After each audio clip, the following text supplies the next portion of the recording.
There is a line inside every large language model that controls whether it refuses a harmful request. Remove that line, and the model stops saying no. Researchers call it the refusal direction.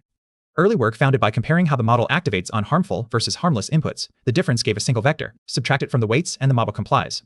This worked on models up to 4 billion parameters, but it breaks on larger ones. On Qwen 38 billion, ablating one refusal direction barely changes anything. Attack success rate stays near zero. You need at least 3 directions to cross 50%.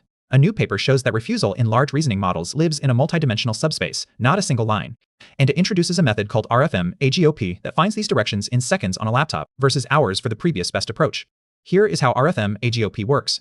The input is a contrastive dataset of 720 harmful and harmless query pairs. For each transformer layer, extract last token activations and stack them with binary labels. Then run 6 iterations of a kernel ridge regression loop. Each iteration solves for a predictor using a Mahalanobis Laplace kernel, computes the gradient of that predictor with respect to the input, and updates the feature matrix with the average gradient outer product. 2 fixes stabilize this. First, the initialization blends a linear probe direction with the ranked 10 truncated activation covariance. This prevents the algorithm from collapsing into a single direction, which the original RFM does when starting from an identity matrix. Second, an exponential moving average smooths the feature matrix across iterations, preventing oscillation. After 6 iterations, eigendecompose the final feature matrix. The top eigenvectors are the refusal subspace, oriented by their Pearson correlation with the harmful label. To suppress refusal, remove these directions from the model weights using eigenvalue scaled ablation. The first direction gets fully removed because its eigenvalue ratio is 1. Subsequent directions get softer treatment proportional to their relative eigenvalue. This preserves more of the model's normal capabilities while breaking the refusal behavior. The prediction is sharp. If refusal is multidimensional, ablation should improve monotonically with the number of directions removed. At 5 directions ablated, RFM AGOP dominates on 4 of the 5 tested models. On Qwen 2.57 billion, it reaches 0.96 attack success rate. On Qwen 1.7 billion, 0.94. On 4 billion, 0.92. On 8 billion, 0.73. The previous methods, RCO and clusters, plateau between 0.72 and 0.79 across all models.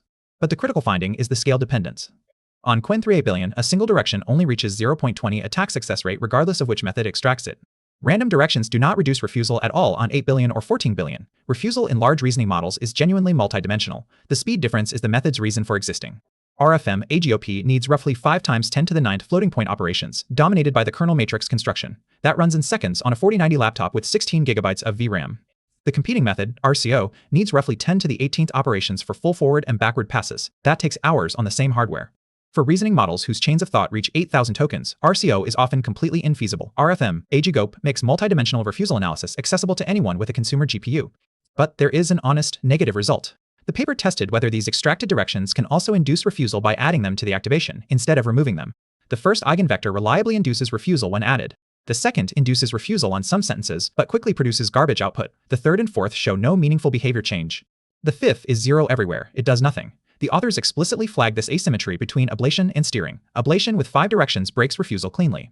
But steering those same directions individually does not reliably restore it. The authors cannot tell whether this is an implementation bug or a genuine property of the refusal subspace topology. And RFM AGOP fails on the largest model it tests. On Qwen 3.14 billion, 5-direction ablation only reaches 0.19 attack success rate. That is far below the 0.73 achieved on 8 billion. The paper claims larger models need higher dimensional subspaces, which would explain the gap. But if 14 billion needs more than 5 directions, RFM with 5 does not demonstrate recovery there.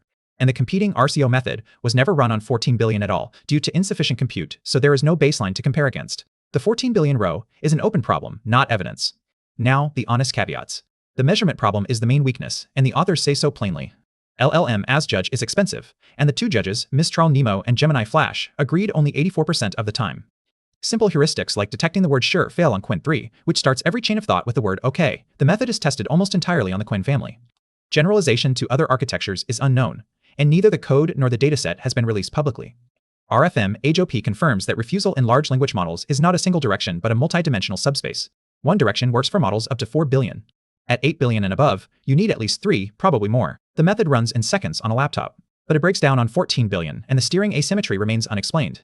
The clean contribution is the confirmation, not the crown. Subscribe for the next paper breakdown.